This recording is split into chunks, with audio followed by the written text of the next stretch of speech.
ओडिशा में अगले 2 दिन मौसम शुष्क रहेगा। 29 तारीख से राज्य के अलग अलग हिस्सों में बारिश शुरू हो जाएगी। कुछ स्थानों पर भारी वर्षा होने की संभावना है। बहरहाल दक्षिण पश्चिम राजस्थान के कुछ हिस्सों से मानसूनी हवाओं की वापसी का सिलसिला शुरू हो गया है। अगले 2 से 3 दिनों में मानसून की वापसी के लिए उत्तर पश्चिम और उससे सटे पश्चिम मध्य भारत के कुछ हिस्सों में स्थितियां बनी हैं। ओडिशा विधानसभा में 6 विधेयक पारित किए गए हैं। विधानसभा में जब विभागीय मंत्री विधेयक पेश कर रहे थे, तब कांग्रेस विधायक दल के नेता नरसिंह मिश्रा ने इसका विरोध किया। उन्होंने कहा कि विधेयक पर चर्चा के लिए हमें क्यों नहीं बुलाया गया।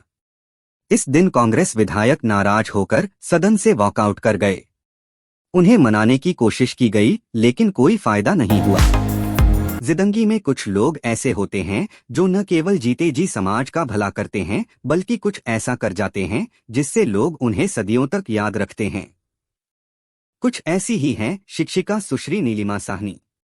उन्होंने अपनी पूरी जिंदगी बच्चों को पढ़ाने में लगा दी और मरने के बाद अपना अंगदान किया। उनका पार्थिव शरीर अस्पताल को सौंप दिया गया।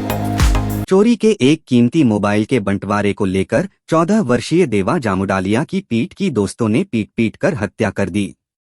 इस सिलसिले में पुलिस ने एक बालिग और एक नाबालिग आरोपित को गिरफ्तार किया है।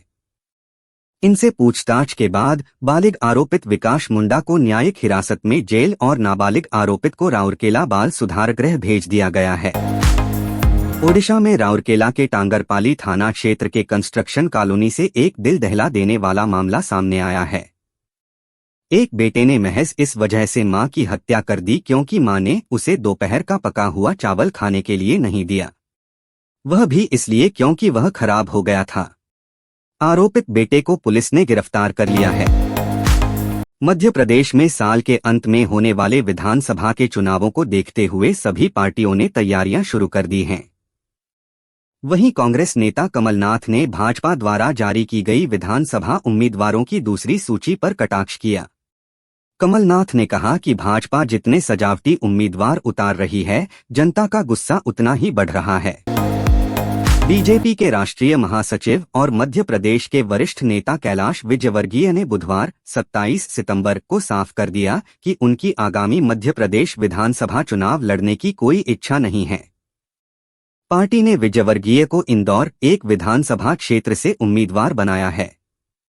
कैलाश विजयवर्गीय ने कहा कि उन्हें अभी भी विश्वास नहीं हो रहा है कि बीजेपी ने उन्हें आगामी विधानसभा चुनाव लड़ने का मौका दिया है।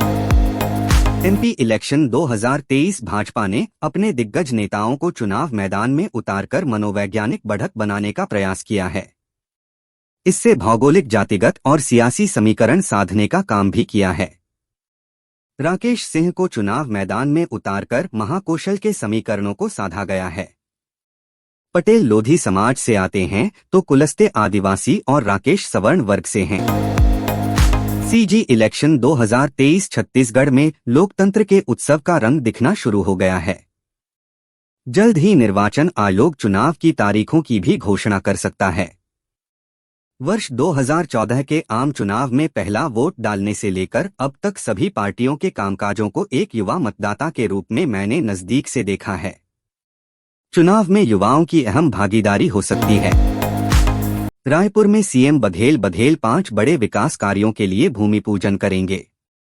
इनमें रिंग रोड क्रय 1 एवं तेलीबांधा चौक से अग्रसेन धाम चौक लाभांडी तक 6 लेन फ्लाई ओवरब्रिज निर्माण कार्य का भूमि पूजन किया जाएगा, जिसकी निर्माण लागत राशि 473.13 करोड़ रुपए है। महादेव घाट चंदनीडीह में खारून रिवर फ्रंट के निर्माण, विकास व सौंदर्यीकरण कार्य जिसकी लंबाई 1.55 किमी है, लागत 197.36 करोड़ रुपए है, आदि शामिल हैं। भाजपा प्रत्याशियों की दूसरी सूची प्रधानमंत्री नरेंद्र मोदी के प्रदेश प्रवास के बाद जारी कर सकती है। गौरतलब है कि प्रधानमंत्री मोदी की सभा 30 सितंबर को बिलासपुर में होने वाली है। दूसरी सूची में करीब 30 नाम शामिल होंगे। प्रदेश में भाजपा से केंद्रीय राज्य मंत्री रेणुका सिंह, राज्यसभा सदस्य व भाजपा की राष्ट्रीय उपाध्यक्ष सरोज पांडे और 9 लोकसभा सदस्यों के नाम पर मुहर लगा सकती है। अक्टूबर में उपमुख्यमंत्री दुष्यंत चौटाला राजस्थान का दौरा करेंगे। वे इस दौरान दातारामगढ़, सूरतगढ़, अजमेर, कोटपूतली, नवलगढ़ आदि विधानसभा क्षेत्रों में प्रदेश के लोगों से रूबरू होंगे। दिग्विजय ने कहा कि सोमवार को सीकर में ऐतिहासिक रैली से जजपा ने राजस्थान में बदलाव लाने की नींव रख दी है। राजस्थान में पार्टी कार्यकर्ता घर घर जाकर लोगों को जेजेपी की नीतियों से अवगत करवा रहे हैं। आईएएस अधिकारी रिंकू दुग्गा को सरकार ने अनिवार्य रूप से सेवानिवृत्त कर दिया है। सूत्रों ने बुधवार को इसकी जानकारी दी। अधिकारी रिंकू दुग्गा को अरुणाचल प्रदेश में स्वदेशी मामलों के प्रधान सचिव के रूप में तैनात किया गया था। रिंकू के पति संजीव खिरवा भी 1994 बैच के आईएएस अधिकारी हैं और वर्तमान में लद्दाख में तैनात हैं। रिंकू पर अपने आधिकारिक पद का दुरुपयोग करने का आरोप लगा था। आंध्र प्रदेश के पूर्व सीएम चंद्रबाबू नायडू मामले में सुप्रीम कोर्ट के जज एसवीएन भट्टी ने सुनवाई से खुद को अलग कर लिया है। बता दें कि आंध्र प्रदेश के पूर्व मुख्यमंत्री चंद्रबाबू नायडू को कौशल विकास घोटाला मामले में गिरफ्तार किया गया था। उन्होंने अपने खिलाफ दर्ज एफआईआर को रद्द की मांग को लेकर सुप्रीम कोर्ट में एक याचिका दायर की है। मणिपुर की राजधानी इम्फाल में 2 छात्रों के अपहरण और हत्या के विरोध में बुधवार को लगातार दूसरे दिन हजारों छात्रों ने शहर में रैलियां निकाली। 2 युवकों की हत्या के खिलाफ विरोध रैली निकाली गई। प्रदर्शन के दौरान कई छात्र घायल हो गए। यह जानकारी स्थानीय पुलिस के एक अधिकारी ने दी। पूर्वोत्तर राज्य में इस साल 3 मई से बड़े पैमाने पर जातीय झड़पें हो रही हैं। दुबई जाने वाली एयर इंडिया एक्सप्रेस की एक फ्लाइट को अचानक कन्नूर ले जाना पड़ा। सूत्रों ने जानकारी दी कि पायलट सहित 176 लोग इस फ्लाइट में मौजूद थे। यह फ्लाइट सुबह 11 बजे के आसपास कन्नूर में सुरक्षित उतारा गया। उड़ान भरने के तकरीबन 1 घंटे के बाद पायलट ने फ्लाइट में आग की चेतावनी वाली लाइट को जलती देखी और पायलट ने बड़ा कदम उठा लिया। इंडियन आर्मी के एक मेजर और उसकी पत्नी को अपनी घरेलू नौकरानी को प्रताड़ित करने के जुर्म में गिरफ्तार किया गया है। आरोपी दंपति के खिलाफ पॉक्सो एक्ट के अलावा कई धाराओं में केस भी दर्ज किया गया है। आरोप है कि नौकरानी को निर्वस्त्र कर पीटा जाता था और उसे कमरे में भी बंद करके रखा जाता था। Google launches Android earthquake alerts in India. कैसा हो अगर आपके फोन की मदद से पहले ही यह जानकारी मिल जाए कि भूकंप आने वाला है। दरअसल गूगल ने भारतीय ग्राहकों के लिए ठीक एक ऐसा ही सिस्टम लॉन्च किया है जिसकी मदद से फोन भूकंप के झटके महसूस होने पर यूजर को इसकी जानकारी एडवांस में ही दे देगा। Indian army TGC 139 notification. भारतीय थल सेना में स्थायी कमीशन प्राप्त करने के लिए भारतीय सैन्य अकादमी आईएमए देहरादून में जुलाई 2024 में शुरू होने वाले टेक्निकल ग्रेजुएट कोर्स टीजीसी 139 के लिए नोटिफिकेशन जारी कर दिया गया है। आवेदन प्रक्रिया आज 27 सितंबर से शुरू हो चुकी है और उम्मीदवार निर्धारित आखिरी तारीख 26 अक्टूबर 2023 दोपहर 3 बजे तक अपना एप्लीकेशन सबमिट कर सकते हैं। तीसरे कारोबारी दिन सेंसेक्स और निफ्टी में गिरावट के साथ कारोबार कर रहे हैं। खबर लिखे जाने तक 30 शेयरों वाला सेंसेक्स 202.34 अंक नीचे 65,743.13 पर कारोबार कर रहा था। निफ्टी भी 60.55 अंक टूटकर 19,604.15 पर कारोबार कर रहा है। बैंक निफ्टी 326 अंक नीचे 44,298 पर है। बीएसई मिड कैप 90 अंक बढ़कर 32,156 पर और बीएसई स्मॉल कैप 116 अंक बढ़कर 37,341 पर पहुंच गया। घी साइड इफेक्ट्स। हम सभी जानते हैं कि घी सेहत के लिए कितना फायदेमंद होता है। इसे खाने से ताकत मिलती है, हड्डियां मजबूत होती हैं और भी शरीर को कई सारे फायदे होते हैं। जरूरत से ज्यादा घी आपकी सेहत को नुकसान भी पहुंचा सकता है। ज्यादा घी खाने से वेट भी बढ़ता है। चलिए जानते हैं अधिक मात्रा में घी खाने के नुकसान। भारत और ऑस्ट्रेलिया के बीच 3 मैचों की वनडे सीरीज का आखिरी वनडे मैच राजकोट के सौराष्ट्र क्रिकेट एसोसिएशन स्टेडियम में खेला जा रहा है। मैच में ऑस्ट्रेलिया ने टॉस जीतकर पहले बल्लेबाजी का फैसला किया। पहले बल्लेबाजी करते हुए कंगारू टीम को डेविड वार्नर और मिचेल मार्श ने शानदार शुरुआत दिलाई। वार्नर के आउट होने के बाद स्टीव स्मिथ ने टीम की पारी को संभालने की जिम्मेदारी उठाई। वर्ल्ड कप 2023 से पहले नीदरलैंड्स के बैटिंग ऑर्डर का बुरा हाल हुआ है। भारत की घरेलू टीम कर्नाटक के खिलाफ नीदरलैंड्स का बैटिंग ऑर्डर मजाक बनकर रह गया।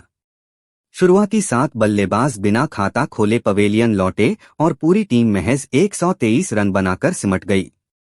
कर्नाटक के गेंदबाजों ने कहर बरपाते हुए टीम को 142 रन की रिकॉर्ड जीत दिलाई। नेपाल क्रिकेट टीम ने बुधवार को एशिया कप 2023 में मंगोलिया को 273 रन से मात देकर इतिहास रच दिया। नेपाल ने टी इंटरनेशनल क्रिकेट में रन के अंतर से सबसे बड़ी जीत का वर्ल्ड रिकॉर्ड बना दिया है। नेपाल ने हांगझाओ में चल रहे एशियन गेम्स में 315 रन बनाने के बाद मंगोलिया को केवल 41 रन पर ऑल आउट कर दिया। इंग्लैंड बनाम आयरलैंड के बीच 3 मैचों की वनडे सीरीज का निर्णायक मैच बारिश की भेंट चढ़ा। तीसरे वनडे मैच में इंग्लैंड ने 31 ओवर के खेल तक 4 विकेट पर 280 रन बना लिए थे, लेकिन मैच बारिश की वजह से रोक दिया गया।